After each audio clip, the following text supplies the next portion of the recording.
guitar people, welcome to Have Guitar Will Travel, presented by Vintage Guitar Magazine, with your host, me, James Patrick Regan, otherwise known as Jimmy from the Deadlies. And today I'm speaking with singer, guitarist, icon Rosie Flores. We spoke at Duboce Park Cafe a couple days before a performance at the Hardly Strictly Bluegrass Festival. Sorry about the noise. In our conversation, Rosie tells us about her band in the 80s and her performances recently at the Hardly Strictly Bluegrass Festival, and how that led to her supporting Robert Plant for a tour this winter. Rosie describes her childhood and her musical education, learning from her older brother in San Diego and starting a band and opening for Creedence Clearwater and the Turtles by the time she was 18. Rosie takes us through a move to LA and her history at the Palomino Club, where she ran into and became friends with James Intveld, Dwight Yoakam, Albert Lee, John Jorgensen, Dale Watson, Buddy Miller, Jim Lauderdale, to name a few, and an encounter with Jeff Beck. Rosie discusses her guitars and amps throughout the years: Fenders, Gibsons, Voxes, Trussart, and now an Ibanez.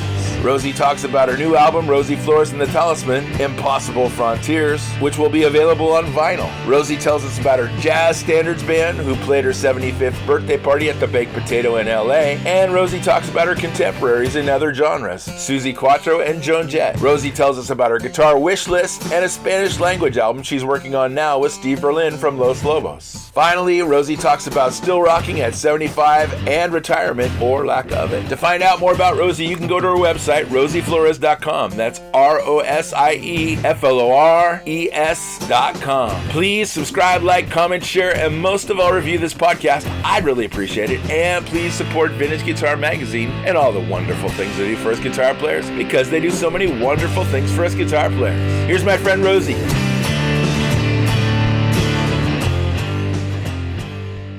Well, it's an honor to meet you. Thank you. I saw you probably in the mid-'80s at Slim's.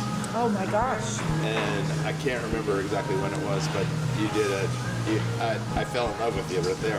Aw. Well, I would have been with my LA band when I was playing Slims. I lived in Los Angeles for a solid 15 years. Moved up from San Diego to LA. Had great bands that I was touring with. If you saw me at Slim's, what was the date again? It was in the mid-'80s. I don't remember. Yeah, it could have been my band that I had with Broly Sally on bass, because we were working up around this parts, and I would, he plays with Chris Isaac. Yeah. And could have been Michael Sasaki on guitar, and it could have been Dennis Whitted on drums, who passed on. And then either that or it was my LA band. It could have been with Russell Scott and James Intveld. It could have been one of those rockabilly shows. Yeah, so I think it was a rockabilly show. Yeah, so we used to open for people like Rodney Crowell and Taj Mahal. And yes. I think I might have even opened for Emmy Lou there in the old days. Yeah. Uh-huh.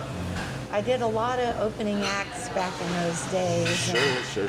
Slim's was one of the best places to play, because you could play to a sellout audience as an opening act and sell merch and meet the artists. And that was a good era in my life. Yeah. It's a shame it closed.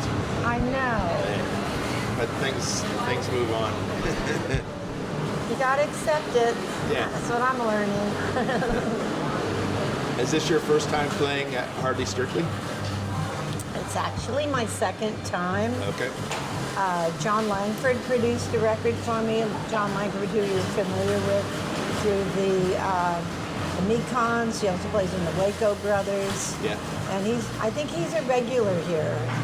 And so he invited me to play with him and Sally Timms, because he had produced a record for me called Girl of the Century. Okay. The summer before, and so he invited me to help promote the record. And we also were with, I can't believe I'm blanking on the name of the band that was helping back us. One of the guitar players passed on. Give me a minute and it'll come back to me. Sure.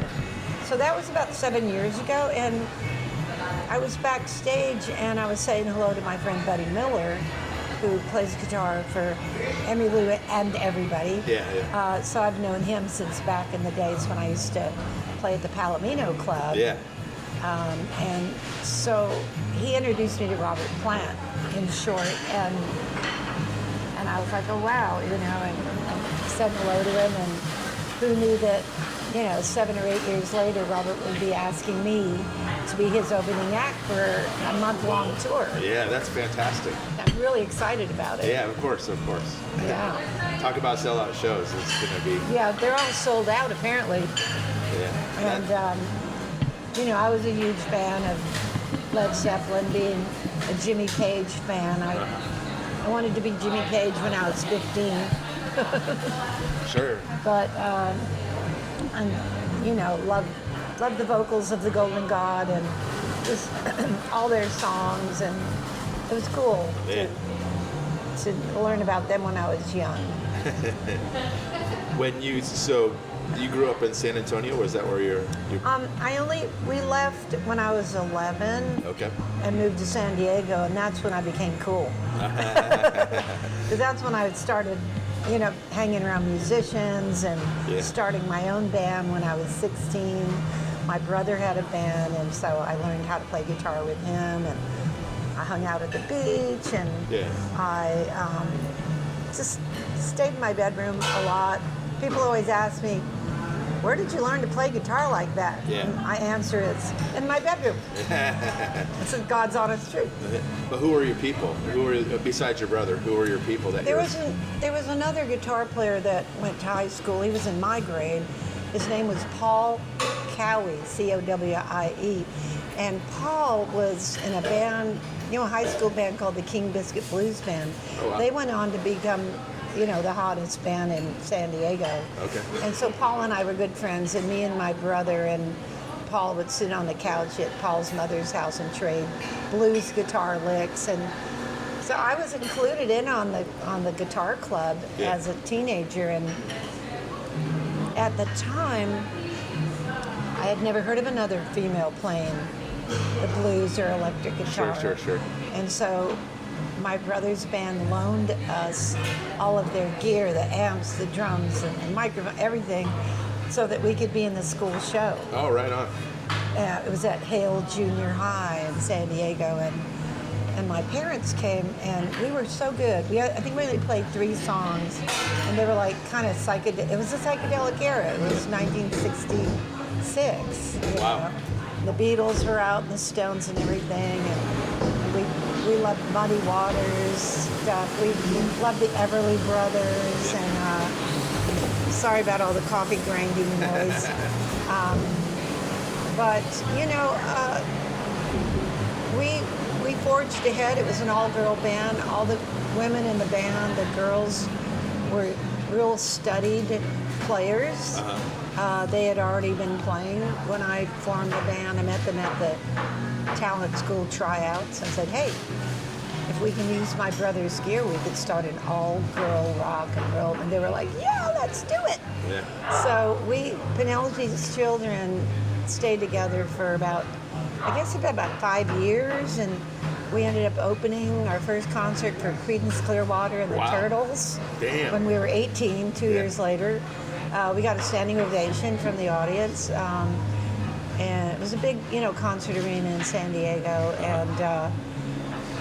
and then we went on tour, and we got a VW bus, and that we owned, and we drove all the way to San Antonio, where I was from, and stayed with my aunt, and we played there for 2 weeks, and got to be at this club that was known as the Pussycat, which was kind of like a rock and roll. I mean, if you were a touring band, that would be the place to stop in San Antonio. So we were on the bill we were there with Todd Rundgren's band, the Naz. Wow. That was like back in those days. Yeah. So we did pretty good for just starting out, and there were some internal problems with, you know, personality-wise between me and the drummer, sadly. So, and then my guitar player, she broke her toe, so she couldn't go on tour. So I ended up finding some cool guys to be in a band with. All right. And then I went back to females many years later.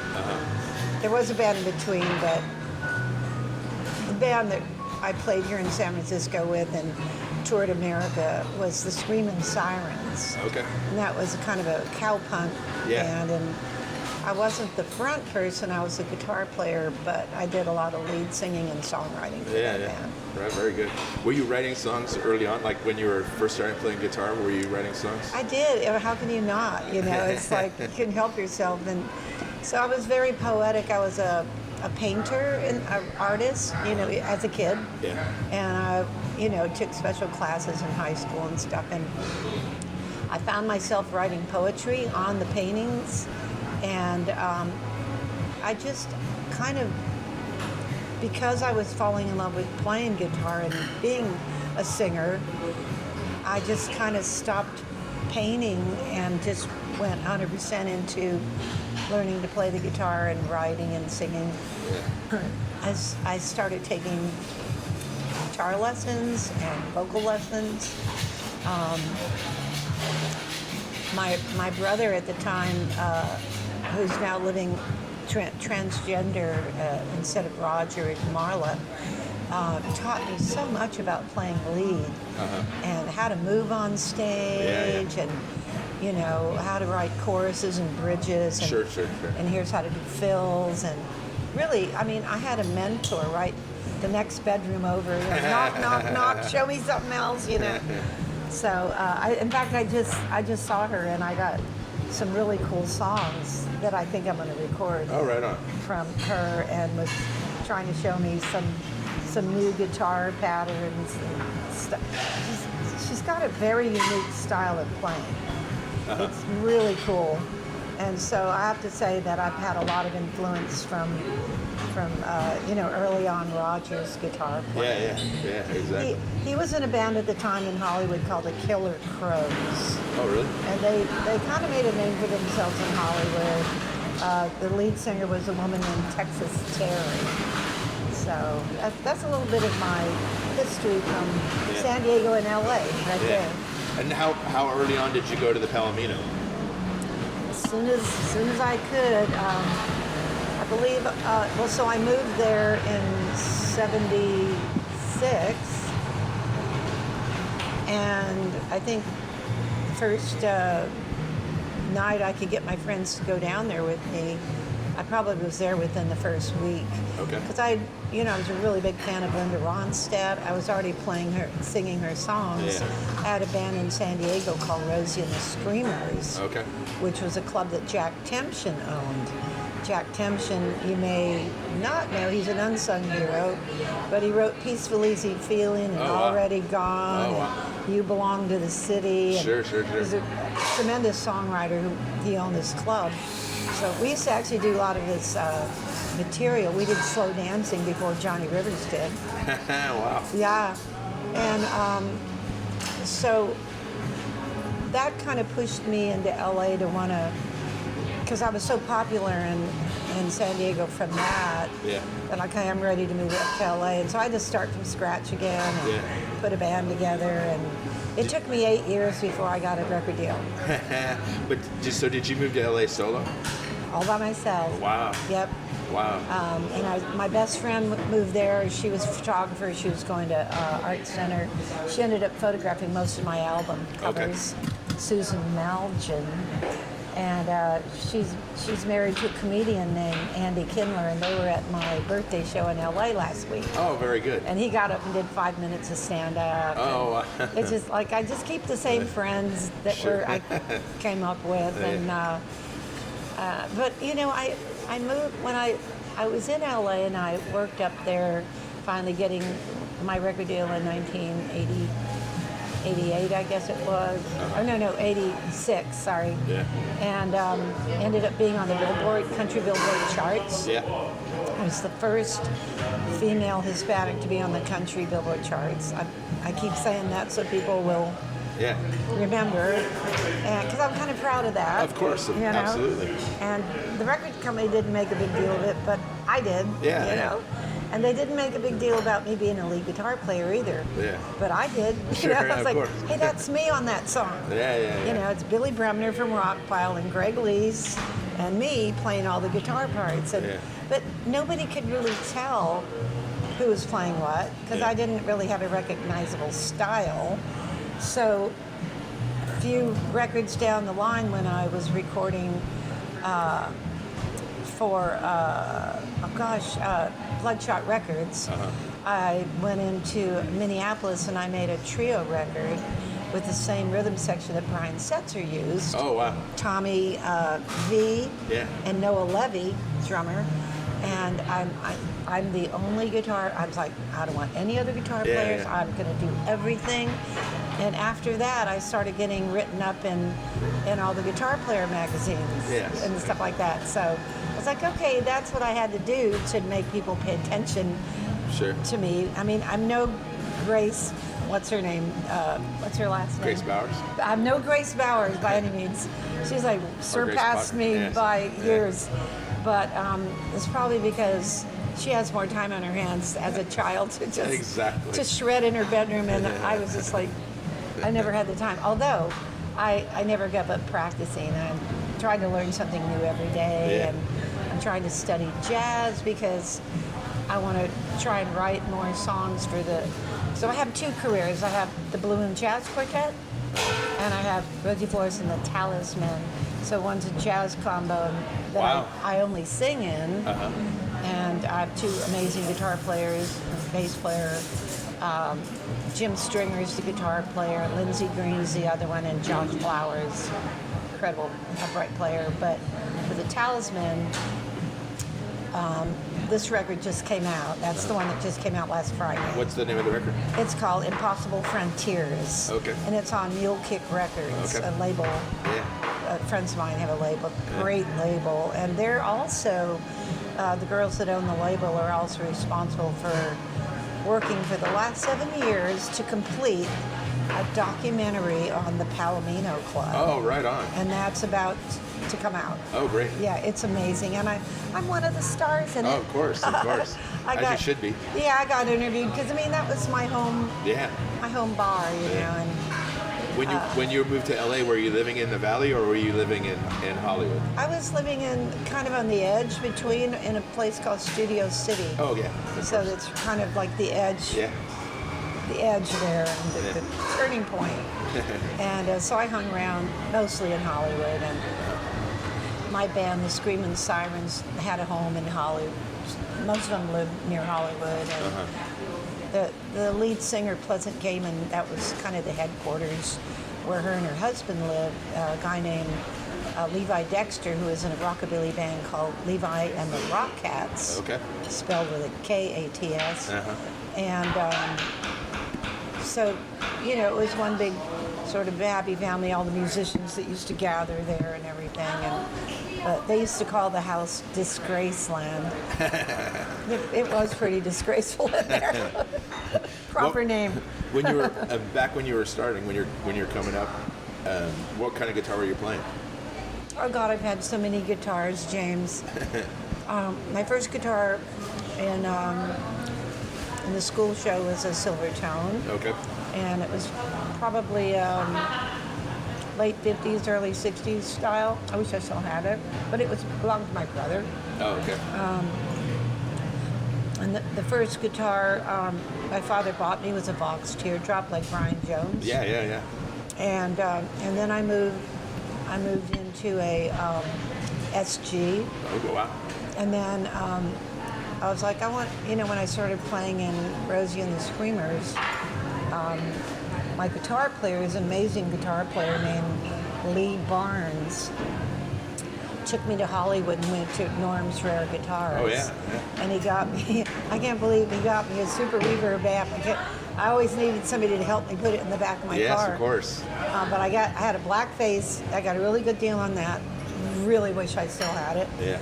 And I had a Strat. He got me a Strat. He goes, this will fit your body better. Yeah.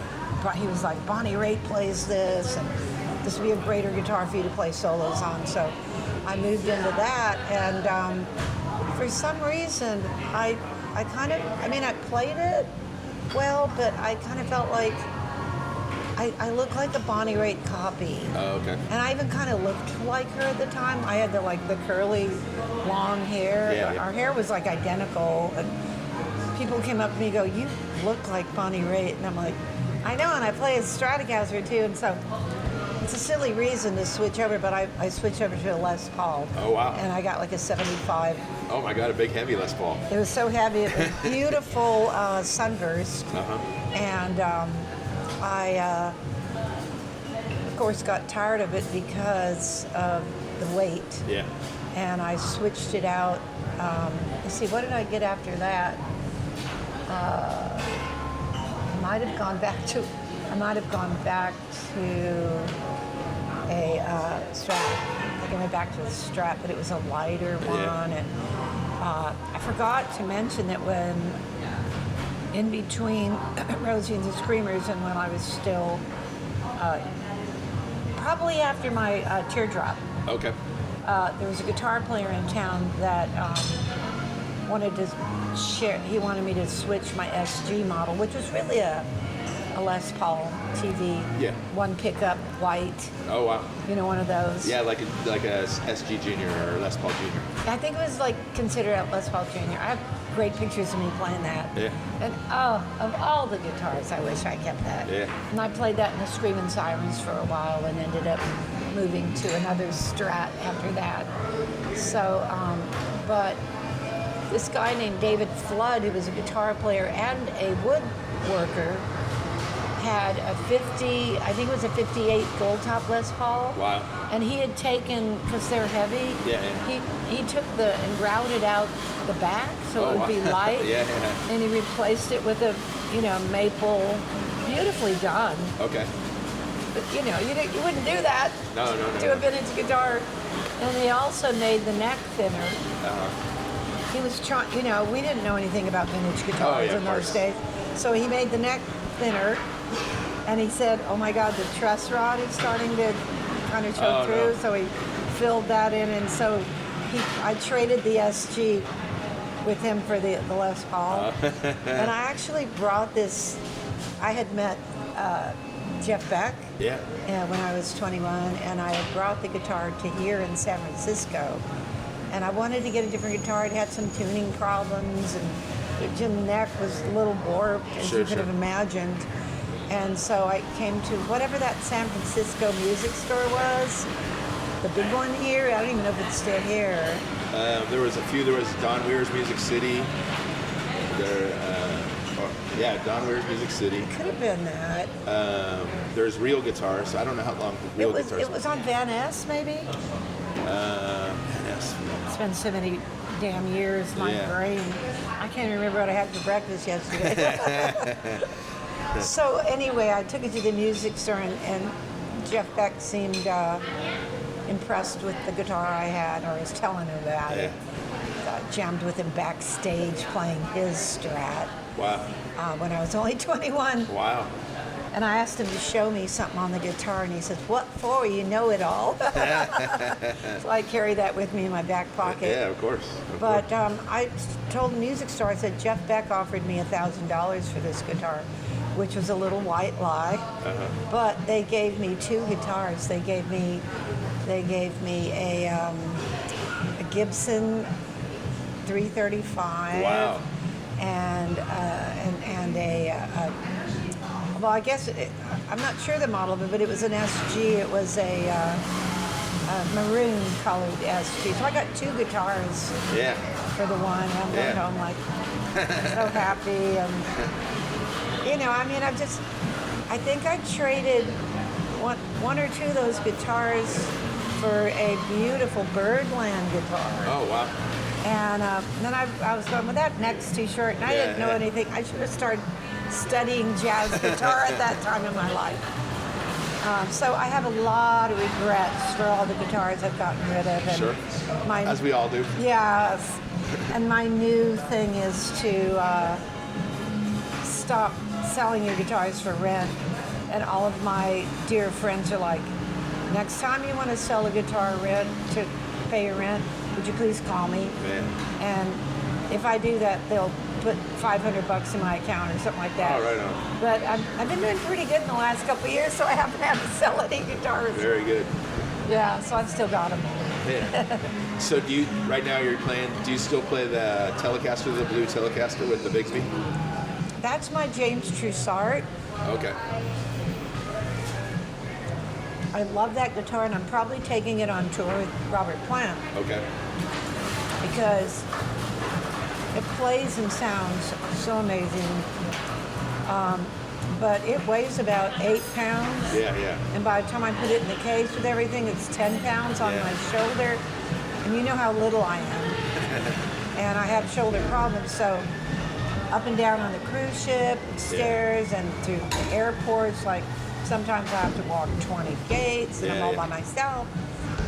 But I won't have that problem being in a van, and we're going to go 10,000 miles in a van touring with Plant, so I'll be able to take my Trussart. Yes, of course. But right now, I started taking it, I found it for about a year.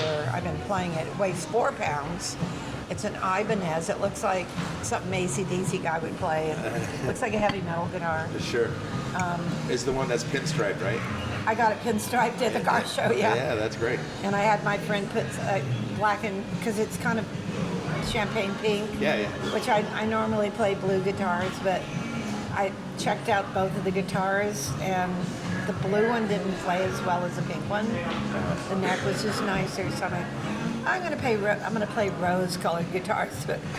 And it started a trend because somebody gave me a pink Strat. Wow. And that was a gift, so I've got, that one's called Barbie, and this one's called Rosetta for Rosetta Tharpe. Okay. And then I have another pink guitar. So I've got 3 pink guitars, and I always said, I'm never going to play a pink guitar. It's too girly. Nobody will take me serious, but they're taking me serious. Right on. Very good. What are you using for an amp right now? I switched over to the Tone Meister. Okay. Tone Meister. Fender, it's a solid state, but I'll tell you, the best thing about that, I play the deluxe reverb style, and I can lift that thing no problem. Yeah. I only weigh 110 pounds, so I can't be picking up things that are... Way more than you. Yeah. I tried to pick up, because I play the Super Reverb at the Continental Club in Austin. Yeah. I can't even pick it up. Oh my goodness. I don't have any muscles, but I'm gonna try to start doing weightlifting at the gym. I just got a new membership, and I'm gonna try to really, I just turned 75, so I figure by the time I'm 80, I ought to be more like Popeye instead of olive oil. I'm gonna try anyway. Do you have a regular date at the Continental Club? Actually, with the jazz group I do, every Tuesday, there's a Continental Gallery that's upstairs on the corner. You have to take a different door and a different admission to get upstairs. And Steve Wertheimer, the owner of the Continental Club, he's also, thank God, a fan of mine. So pretty much will give me dates when I need them. All right on. But at this time, he also owns a really cool club called Sea Boys, Heart and Soul. Okay. And so I just have to catch him in advance and go, it's just time to book us again. Yeah. I don't like to overplay with that band in town too much, but it's so great to play. Mike Molnar is the guitar player. Okay. That most of the guitar playing on this new record is him. Okay. And he plays a big Tex Telly. Oh, wow. And he was the one I got some information from. I can mention that to the listeners who are crazy about the new record. But he plays the Tone Master, but he plays the Twin. Okay. And he was the first one that turned me on to the Tone Masters, and I was like, very good. That is so light, I'm going to get... So he played that, and he played Victoria Tweed Deluxe style amp, and a Silverface Twin on a couple of things too. Okay. I always play whatever's in the studio, which is mostly a deluxe reverb. Yeah, of course. That's like my favorite. That's the standards. It really is. And I'll play,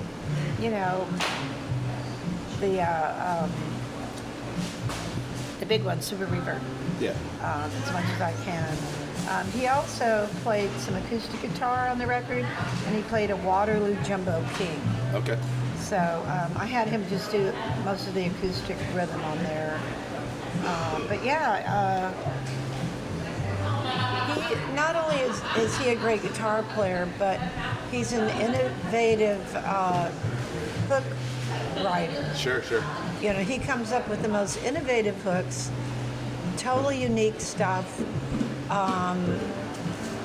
You know, he just reaches outside of the box. Yeah, absolutely. And I have a great deal of respect for him, and you know, be able to co-produce with him, and he worked with Ed Stasium as well. And wow. we did the last 4 songs on the record. They're not the last 4 songs on the record, but the last 4 songs we recorded. Okay. Which was Dracula, Lines, which is the current single, Just Another Fool, and I Just Want to See You Again. Okay. And you can hear the big difference. Sure. In the production, you know, when you hear those songs. But I talked to Ed the other day, and he goes, "You did a really good job of sequencing, putting my songs." He said, it just flows so great." Yeah. He giving me the thumbs up on that, so I was like, "Whew, I'm so glad he liked it," you know. But he gave the thumbs up on the test pressing. So it's coming out on vinyl. It should be out by the end of this month, right before the tour. The tour. Yeah, so you have vinyl for the shows. Yeah, vinyl for the tour. And you know, I've been trying to sell all my CDs through the last 3 years, and they're just not selling. You know, I might put 10 of them on the table, and 1 or 2 might sell. Oh, really? Yeah. That's people strange. just, and then I'll ask the audience, how many people out there have CD players? I said, I have a really good deal on CDs tonight. 2 people will raise their hand. They don't put them in cars anymore. No. And so I didn't want to spend the extra money right now, because I want to spend money on buying T-shirts and other of course. merchandise for their tours. So, but yeah, I mean, get a CD burner. I don't know.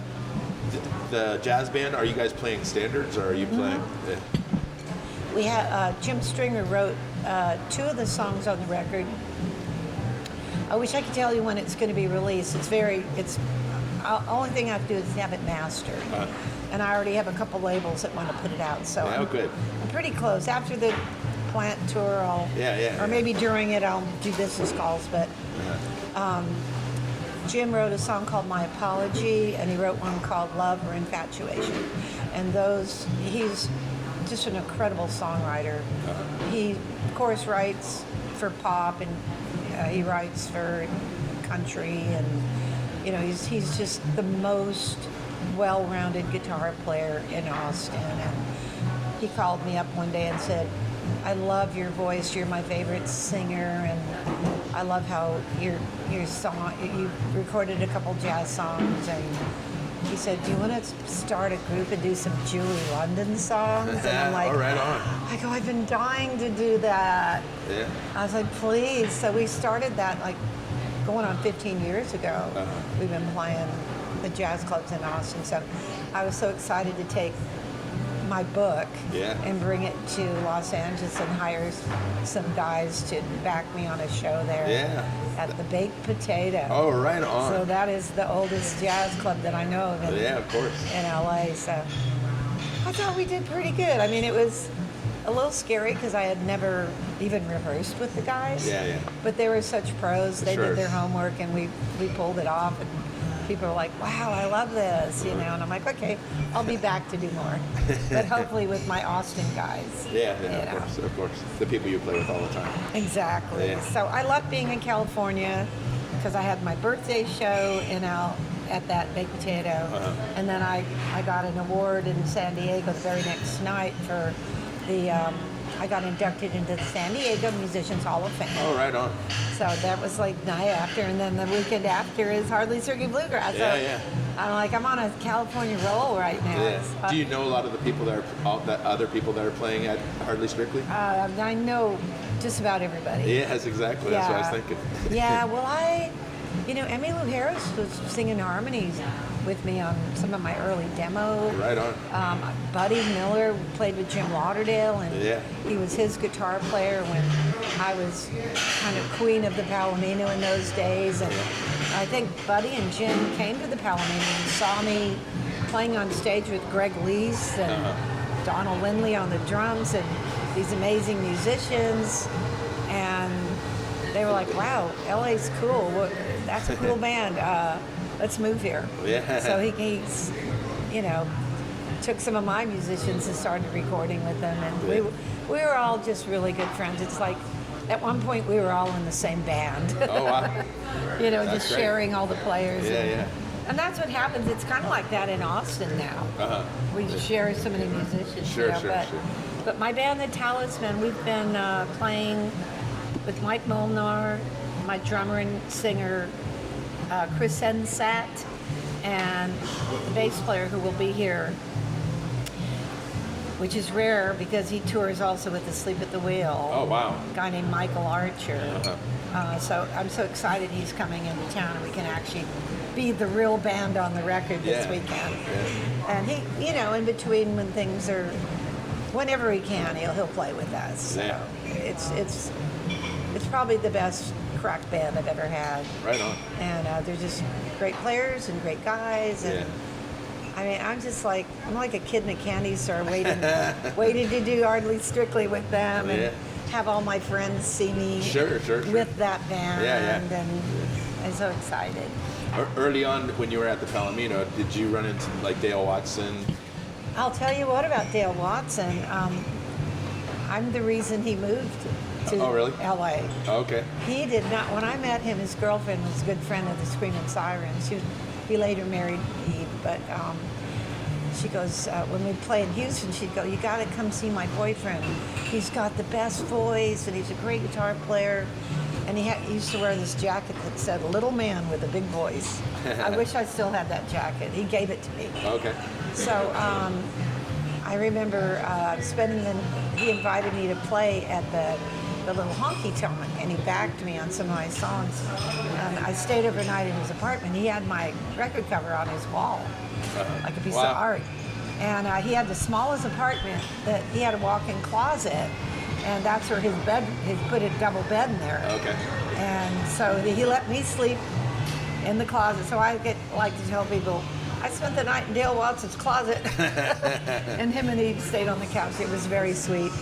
And he would say things like, I'm never moving to LA. There's a bunch of phony people there. Yeah. I said, oh my God, you would love to play the Palomino. You would love to meet my boyfriend, James Intveld. You guys are birds of a feather. And I go, just come and spend the night at my house. I'll sleep on the couch. You guys take my bed. And so he came and he realized that there was this whole scene going on there. So he moved there. Oh, right on. And I helped him and introduced him to musicians, and he thanks me all the time for getting him there. He said, if it wasn't for Rosie Flores, I'd still be playing in some cheap old honky-tonk in Houston. Yeah. But he ended up getting a record deal with Curb Records. Because he's so good. Yeah, exactly. He's very good. He's amazing. How about Dwight? Dwight and I became friends at the Palomino. Okay. A really good friend of his brought him to come see me, so he would be in the audience, and I would talk to him, and I remember one of the first nights I met him, we sat in his El Camino black truck and listened to K-Fox radio. Oh, wow. And K-Fox, I think it was called K-Fox radio. Then all they played was old country music, like the good old stuff, you know? And he'd go, this is the kind of music they should be playing on country radio. And we were both like, yeah, let's record that kind of music. Let's bring it back. And, you know, we were really good friends. We hung out together for a few months. And, you know, he ended up getting signed to Warner Reprise. And, you know, he already had a little EP. And we added more songs. But of course, I'm a Honky Tonk Man became number one like immediately. But that same woman that signed him to Reprise is the same woman that signed me to the label. Oh, right on. Yeah, and they used to call me the female Dwight Yoakam. I said, well, the only thing we have in common is we both love Buck Owens and we both have really skinny legs. I always would make people laugh with that, but I used to open for him and Buck, and I've not been. We kind of faded away. Sure. Friendship as he got to be the huge rock star he became, and But I do have a lot of respect for him. Love his vocals. Yeah. Friends with all the guys in his band. Sure. Those guys I stay in touch with. Yeah. Eugene on the guitar. Oh yeah. He's incredible. He's very great. We're good friends, and his drummer. So. Who else did I meet in those early days? Like Marty Stewart, maybe? I met Marty after I got signed to Warner Brothers Reprise. I was nominated for Best New Female Vocalist. Oh, wow. Along with Pam Tillis and the girl that recorded Daddy's Hands, Holly Dunn. Okay. She took the award. But I got to be on this national TV show with, look in the audience, there's Tammy Wynette and George Jones and Hank Williams Jr. and Carl Perkins. And so I could be on stage singing my song. And Loretta Lynn, she was in the bathroom putting on makeup next to me, and I was so shy I couldn't even talk to her. And so I went backstage, and Marty Stewart came backstage with Manuel. I had never met him. And they loved my style. I had like vintage cowboy boots on. I was the only vintage cowgirl on the show. And I had like kind of blue suede fringe dress. And when I was done with my little song, it was actually Vince Gill was singing the harmony. Oh, wow. And it was kind of like a demo that they were going to make a single out of.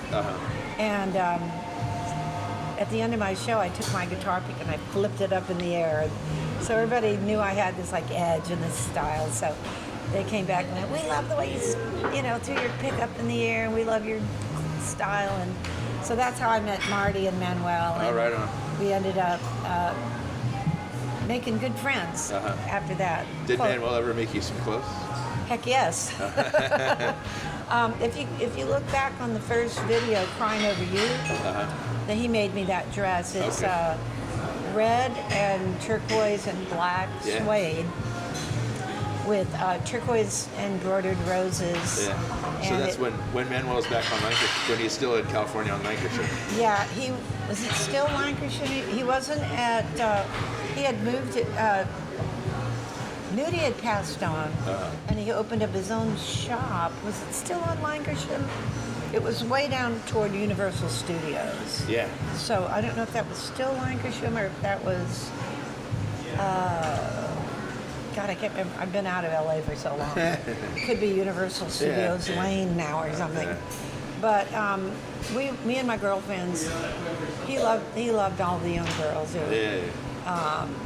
But we would all hang out there and have tequila with him, and then we would go to the Palomino, or we would go to this Mexican restaurant where they had a live conjunto type band with the fiddles, and that was one of my favorite things to do with him. And he would translate all the lyrics to the songs they were singing. I'm still studying Spanish, which I do have in the works. It's going to be bilingual type of record that I'm going to do, half in Spanish. So right on. Working on that with Steve Berlin from Los Lobos. So wow, right on. That's going to be my next departure. And like the guy, Ronnie Mack, who introduced me, he goes, Rosie, you're just like Linda Ronstadt. You can't stay in one genre. And I'm like, exactly. She's my idol, I'll never have that kind of voice, but I got my own voice and I got my own style, so sure. I can do whatever I want. Yeah, so absolutely. Yeah. Did you ever run into people like Susie Quattro or Joan Jett or any of those? I wish I had met Susie Quattro. I never got to meet her, but adored her music and just remember thinking, wow, she's a rock and roll girl. I saw her on some TV shows. Yeah. And I used to love the way she dressed and her hairstyle. I'm like, I want that hairstyle. And Joan Jett, I always thought the Runaways were really cool, but then I always thought my all-girl bands were cooler than the Runaways. Yeah. I'm like, those girls are good, but but she can't play lead guitar like me. And I was always like picking on her, but now I love her. And I did meet her at Sirius Radio in New York. Okay. I got my picture taken with her, but I lost that phone, so I never got the photograph. Oh no, that's too bad. I know, so I got to meet her again so I get my picture taken. Maybe this time she would have heard of me. I don't know. That's great. Yeah. Are there guitars that you're interested in? Like, are there guitars that you for lack of a better term, lust after? Oh, I love all the vintage stuff. You know, I did have a Les Paul that was given to me by Gibson. That was black. That's what it looked like, a Black Beauty. Sure. But it was lighter, and it was a newer made guitar that was made in Japan. Okay. And I ended up, when I won the NEA award, the woman that helped me get it was a wonderful friend named Emily Marks, and she had a guitar school for girls. When I first moved back to Austin, I worked with her, and she started Girls Rock Camp. She's always been a believer in me, and if it wasn't for her, I would never have gotten the NEA award.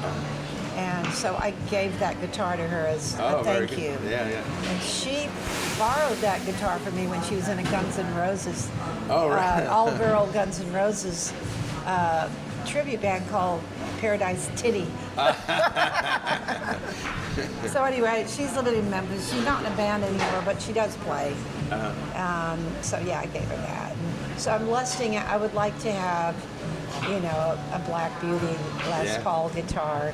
I want every guitar that Brian Ray has. Oh wow. I mean, when I saw that interview with him, and you know, he's got a guitar-shaped swimming pool. Yes, exactly. I used to know him when he was really young, when he was playing with Etta James.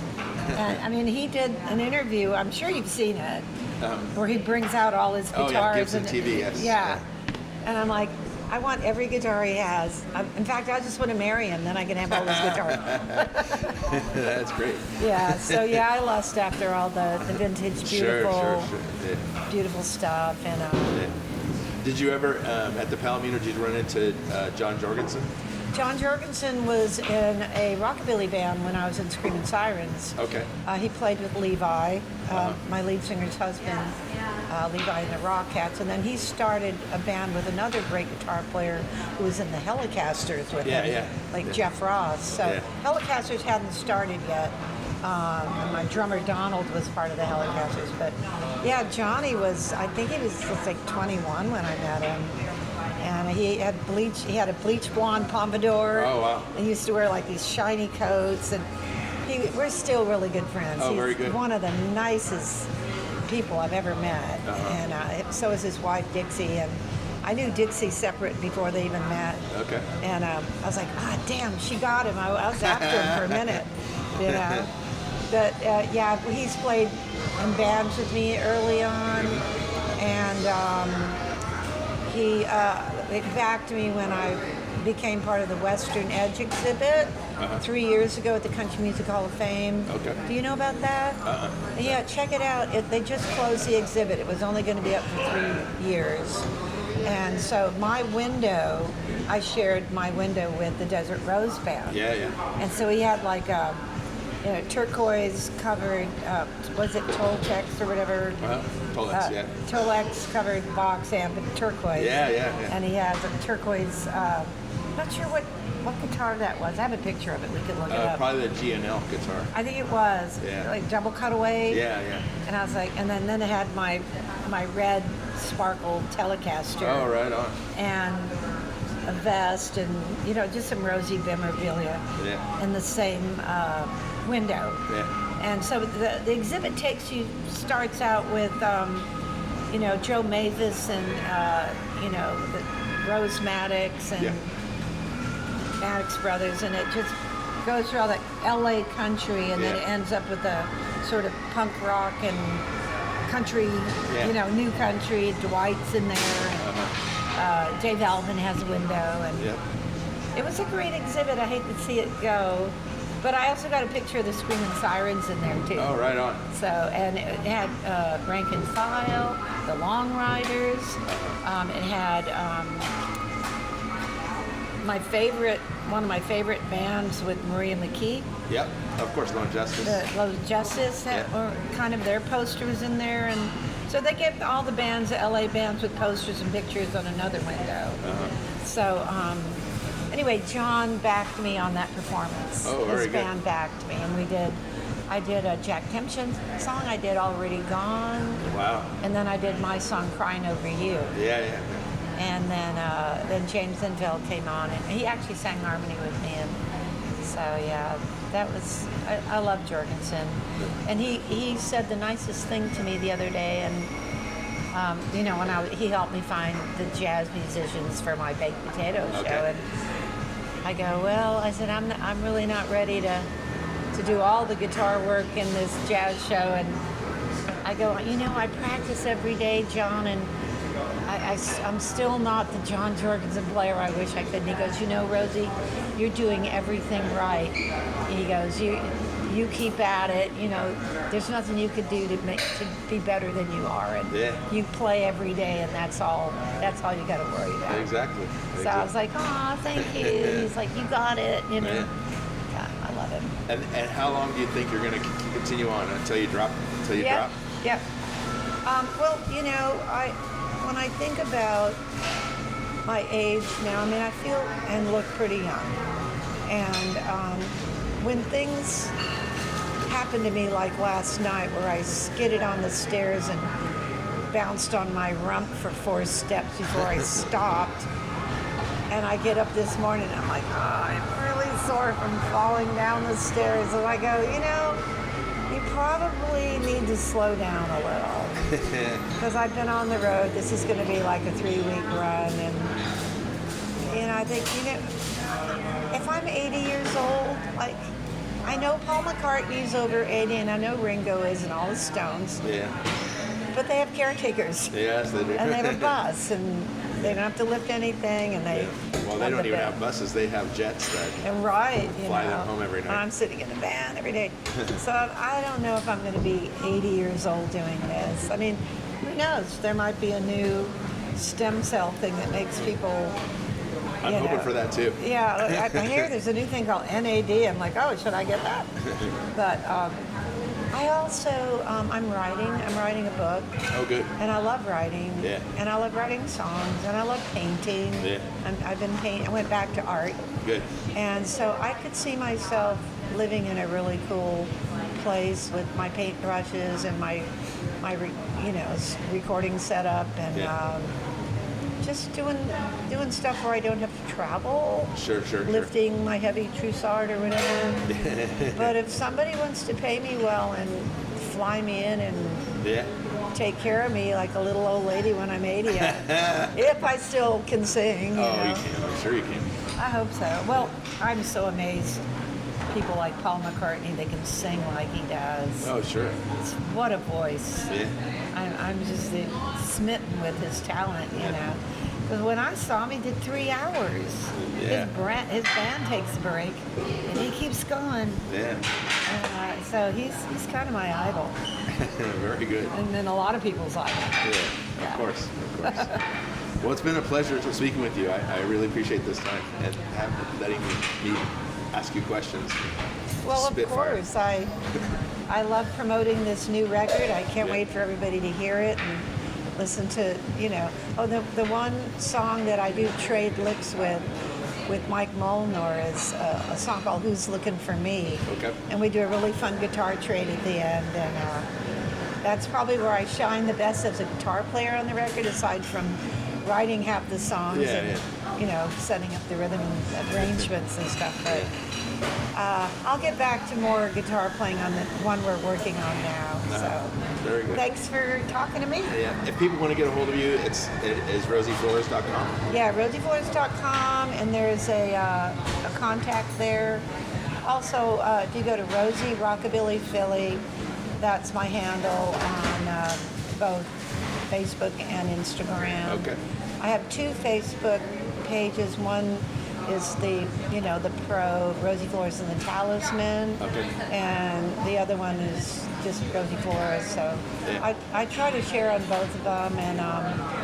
And Mule Kick Records, you can get in touch with me through them because they're kind of my label. They help with management and all that kind of stuff. So I'm pretty well taken care of all the way around. Yes, you are. And congratulations on the Robert Plant tour. That's fantastic. Oh, thank as well you. as the records. But thank you, James. It's going to expose you to a whole new audience. A whole new audience, yeah. I might have to order more LPs. Yes, exactly. or T-shirts for sure. Oh yeah. I'm definitely ordering more T-shirts. Yeah.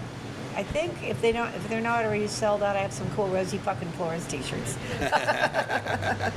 Very good. My biggest seller. Very good. Thank you very much. You betcha.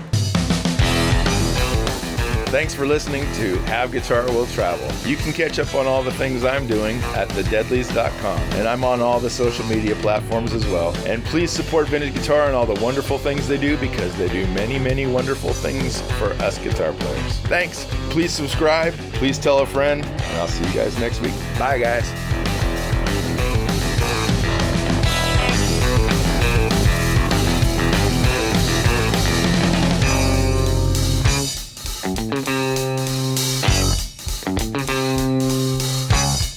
Thank you.